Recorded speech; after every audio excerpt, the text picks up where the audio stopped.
Hello, today we're going to have a look at language devices such as simile, metaphor, personification, onomatopoeia and alliteration. Firstly, we will revise these devices and then we will have a look at a poem and see which devices we can find within the poem.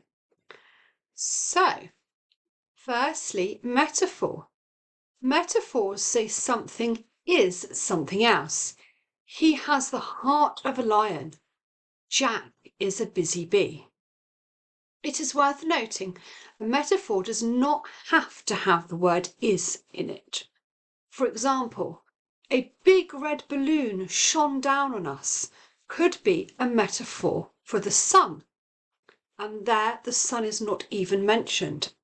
In contrast, though, a simile always has the word is or like within it. Similes say something is like something else.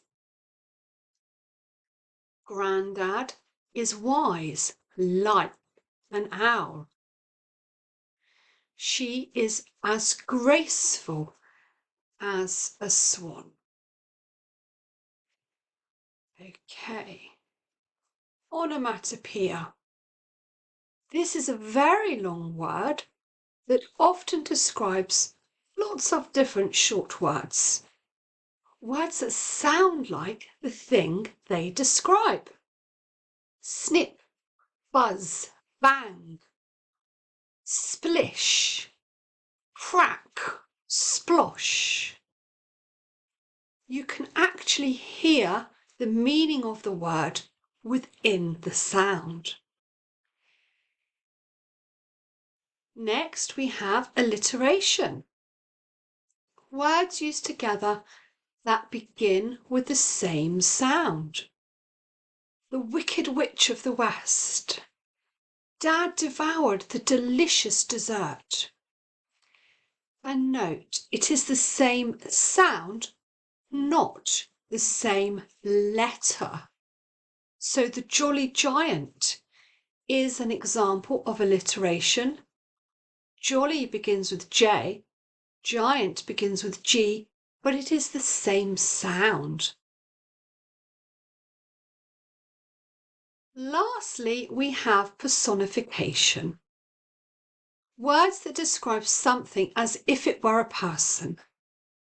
The tree's leaves danced in the breeze gives a wonderful image of the leaves fluttering in the breeze, because of course leaves can't really dance. The angry clouds grew overhead.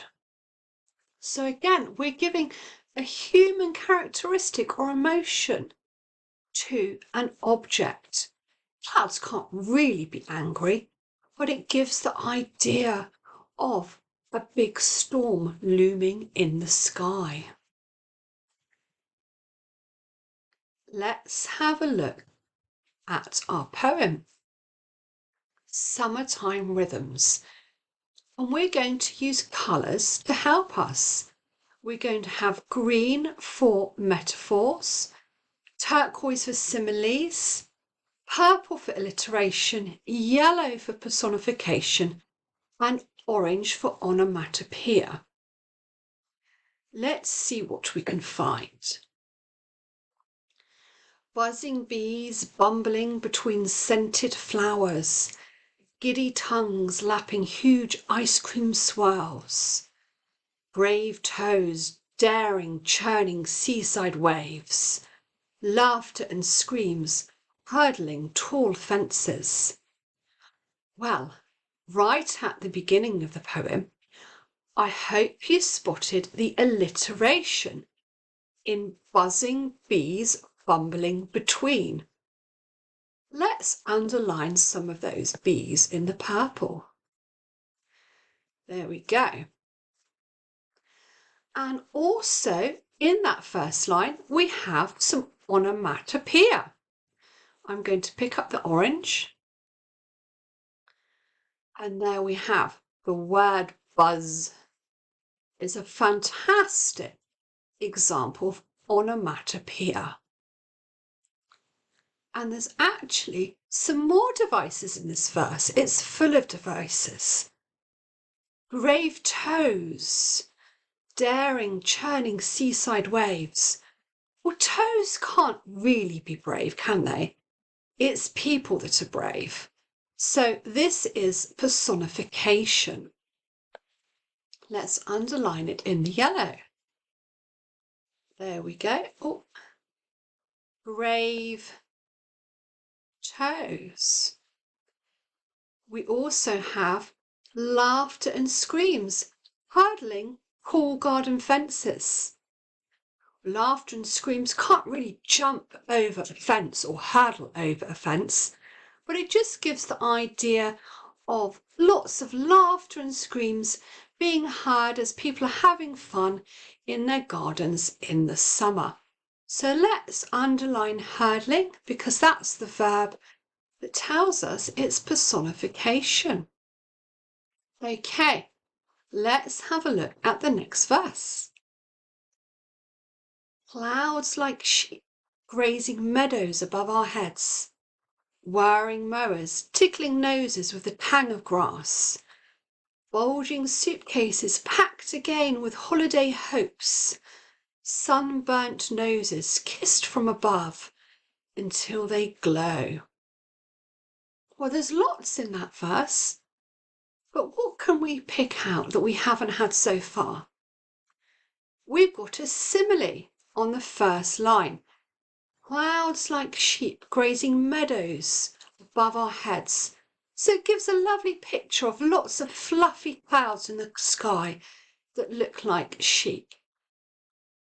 I'll pick up the turquoise. There we go, clouds like sheep. And we also have some personification. Sunburnt noses kissed above until they glow. Gives the idea of the sun kissing people's noses, but of course it's actually giving them a suntan, or even burning them in this case. So I will pick up the yellow pen and underline the personification. Let's have a look at the third verse.